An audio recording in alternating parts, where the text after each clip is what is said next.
Welcome back into Double T Insider. I'm Taylor Peters, joined by head soccer coach Tom Stone. Coach, you guys fresh off another trip on the road. You, of course, head off to Boston College last weekend, and you unfortunately suffer your first loss of the season, but two undefeated teams and two really physical teams. What did you see about the way your team responded after that loss? I mean, they responded well. I mean, they were certainly bummed out. I don't think we expected to have as much of the game as we had. It's a very physical team, a very defensive team in Boston College. They looked great on video, so we knew we were up for it. It was exactly what we wanted in terms of that high level of a game, a very accomplished ACC team. But when you outshoot somebody 19-6 and all the chances were ours, minus the goal they scored, it's frustrating. They should be credited BC for holding on to the lead, and their box defending was excellent, you know. But when you put that much pressure on somebody of that much of the game, I think we had every stat in our favor.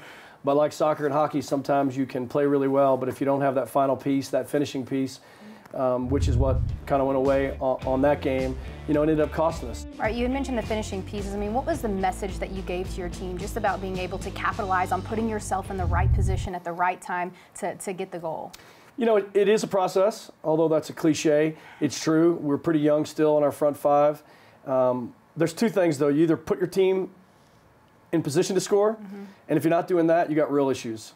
We put ourselves in the six with two open headers, an open corner, and then a one-on-one with the keeper. We missed them all. And so if you're getting there and you're on the doorstep and you have the right players, which we do, then you have to take a breath. You can be frustrated by it.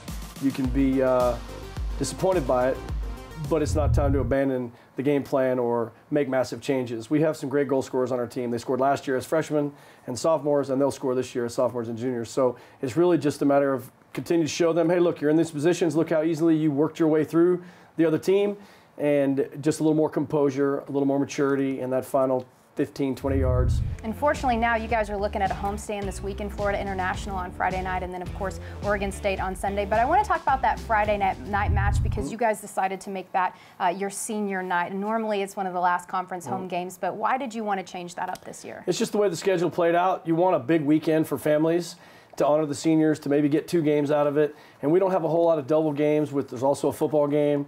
And if we'd waited till the end of the season, that game's been moved to Thursday. So, yeah, playing Texas on senior night would have been great because that's our season finale, but asking the parents to give up work Wednesday, Thursday, Friday, and then no game because we leave the next morning, hopefully, to go to the Big 12, just wouldn't have been conducive to a really good celebratory type scenario. So we looked across our non-conference, and this weekend just stood out as a time when everyone could get in, we could honor those seniors, play 2 games at home, you know, let the families see 2 games, and catch a football game in the middle. So it just made sense. It's not the first time we've done it, and all college teams kind of deal with when do we play senior day. It's an emotional day. We're really close to this class, obviously, and we want to make it right for them. So this seemed to be the perfect weekend. And finally, a perfect opportunity for you guys against Oregon State as that game's going to be broadcast on Fox Sports Southwest. How much do you enjoy just having an opportunity to be able to kind of showcase your team on a platform like that?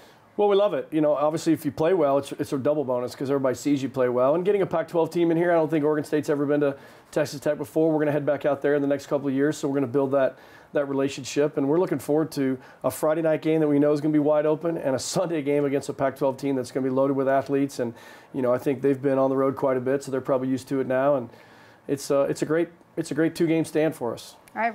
Good luck to you guys this weekend. And for all the things that you need for Texas Tech Soccer, head on over to texastech.com and also follow us on Twitter. Just search for Texas Tech Soccer. For Coach, I'm Taylor Peters.